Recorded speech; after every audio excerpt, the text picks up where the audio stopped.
हरीम शाह का ईद अल अज़ही से कबल सियासतदानों की बहुत सारी वीडियोस सामने लाने का ऐलान।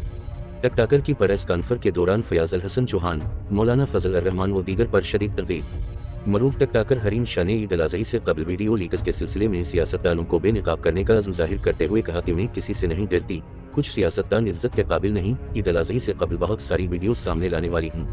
लाहौर प्रेस क्लब में प्रेस कॉन्फ्रेंस करते हुए मरूफ टकटाकर ने दलीलाना दावे किए और ईद उल अज़हा से पहले एक सियासतदान की कुर्बानी देने के अपने इरादे का ऐलान किया। इसकी चौंका देने वाले ऐलान ने सियासी मंजरनामे में खरतली मचा दी है, सियासतदानों और अवाम को यकसा तौर पर उम्मीद और तजस्सुस की हालत में छोड़ दिया। ये प्रेस कॉन्फ्रेंस सरकर्दा सियासतदानों पर मुश्तमिल वीडियो लीक्स की एक सीरीज के बाद है, जिसमें हरीम शाह ने बदउनवानी, नाइंसाफी और इख्तियारात के नाजायज इस्तेमाल का इल्जाम लगाया है। इसके पिछले सेकेंड्स जिन्होंने सोशल मीडिया प्लेटफार्म्स पर खासी तवज्जो हासिल की, सियासी मैदान में बासर शख्सियात के छपे हुए पहलुओं पर रोशनी डाली। इन लैक होने वाली वीडियोस के जरिए मरूफ टकटाकर ने खुद को एक ऐसे कुव्वत के तौर पर जाहिर किया जो सियासत के अंधेरे को बेनकाब करने में मगन है। हरीम शाह की जानिब से दी गई वार्निंग ने सियासतदानों में तशवीश की लहर दौड़ा दी है, जो अब इनकी साख को पहुंचने वाले मुमकिन नुकसान के बारे में खौफजदा हैं।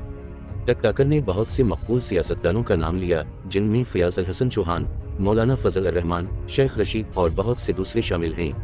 अगरचे इसके आने वाले इंकिशाफ की सही तफसीलात गैर यकीनी में हैं। प्रेस कॉन्फ्रेंस ने मीडिया की तवज्जो हासिल करने के साथ ही हरीम शाह के आने वाले इंकिशाफात ने सबको चौंका दिया है। सहाफ़ी की तरफ से सवाल किया गया कि आपके पास वीडियोस भी मौजूद हैं, जिस पर इन्होंने जवाब देते हुए कहा कि मेरे पास वीडियोस मौजूद हैं। ईद अल अज़ही से पहले मैं बहुत सारे सियासतदानों को बेनकाब करूंगी। मैं आप लोगों की नज़र में सियासतदानों की कोई हैसियत है, जबकि मेरी नज़र में इनकी कोई औकात नहीं। मैं इनमें से किसी से नहीं डरती। कुछ सियासतदान इज्जत के काबिल नहीं हैं।